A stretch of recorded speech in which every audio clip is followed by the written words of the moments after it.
എല്ലാവർക്കും ഓട്ടോടെക് ടീമിൻ്റെ മറ്റൊരു വീഡിയോയിലേക്ക് സ്വാഗതം.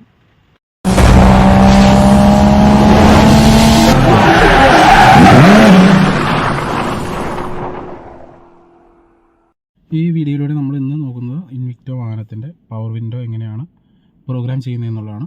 ഈ വാഹനത്തിൻ്റെ 4 പവർ വിൻഡോയും ഓട്ടോയാണ്. അപ്പോൾ ഇത് ചില കസ്റ്റമർ കംപ്ലൈൻ്റ് ആയിട്ട് വരാം, റൈറ്റ് സൈഡ് മാസ്റ്റർ സ്വിച്ചിൽ നിന്ന് വർക്ക് ചെയ്യുന്നില്ല, പാസഞ്ചർ സൈഡ് സ്വിച്ചിൽ നിന്ന് വർക്ക് ചെയ്യുന്നു എന്ന് പറഞ്ഞു. അപ്പോൾ ഈ വാഹനം അങ്ങനെ ഒരു കംപ്ലൈൻ്റ് ആയിട്ട് പറഞ്ഞേക്കുവാണ്. നമുക്ക് നോക്കാം. ഇതിൻ്റെ ഇപ്പോൾ റൈറ്റ് സൈഡ് നമ്മൾ നോക്കിക്കഴിഞ്ഞാൽ ഇത് വർക്കാണ്.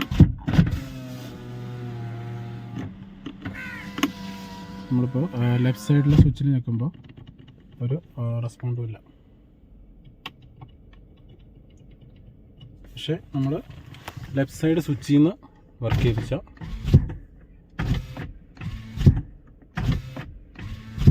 വർക്കാവുകയും ചെയ്യും.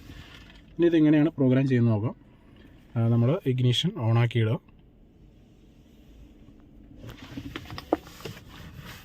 അതിനുശേഷം ഈ സ്വിച്ചിൽ നമ്മൾ താഴേക്ക് ഞെക്കി പിടിച്ച് താഴേക്ക് ഹോൾഡ് ചെയ്ത് ഒരു 4 സെക്കൻഡ് നേരം ഹോൾഡ് ചെയ്ത് പിടിക്കുക.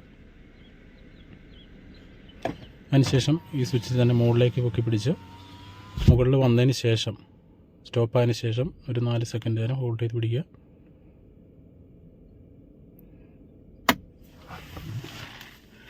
ഓക്കെ, അതിന് ശേഷം നമ്മൾ റൈറ്റ് സൈഡ് സ്വിച്ചിൽ ചെക്ക് ചെയ്യാം.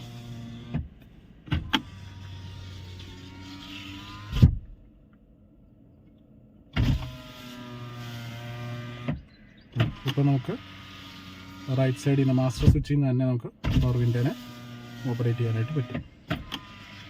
അപ്പോൾ അത് ഇൻവിക്ടോ വാഹനത്തിന് 4 ഡോറും 4 ഓട്ടോയാണ് വരുന്നത്, അതായത് ആൻറ്റി പിഞ്ചിങ് ഉള്ള ടൈപ്പാണ്. അപ്പോൾ ഇതിൻ്റെ അകത്ത് മാസ്റ്റർ സ്വിച്ചിൽ നിന്ന് വർക്ക് ചെയ്തില്ല എന്നുണ്ടെങ്കിൽ നമ്മൾ ഈ ഒരു പ്രോഗ്രാമിങ് ചെയ്ത് കഴിഞ്ഞാൽ അത് വർക്കാവും. ഇൻഡിവിജ്വൽ സ്വിച്ചിൽ നിന്ന് ഡോറുകളിൽ വർക്കാവുന്നുണ്ട്, മാസ്റ്റർ സ്വിച്ചിൽ നിന്ന് വർക്കാവാത്ത ഒരു കംപ്ലൈൻ്റ് ആണെങ്കിൽ നമുക്ക് ഇങ്ങനെ ചെയ്ത് കഴിഞ്ഞാൽ നമുക്കിത് വർക്ക് ചെയ്യുന്നതായിരിക്കും. ഓക്കെ, എല്ലാവർക്കും ഈ വീഡിയോ ഇഷ്ടമായി എന്ന് വിചാരിക്കുന്നു. വീഡിയോ ഇഷ്ടമായെങ്കിൽ ലൈക്ക് ചെയ്യുക, ഷെയർ ചെയ്യുക, കമൻറ്റ് ചെയ്യുക, സബ്സ്ക്രൈബ് ചെയ്യുക. പുതിയ വീഡിയോ ആയിട്ട് വരുന്നവരെല്ലാവർക്കും ഗുഡ് ബൈ.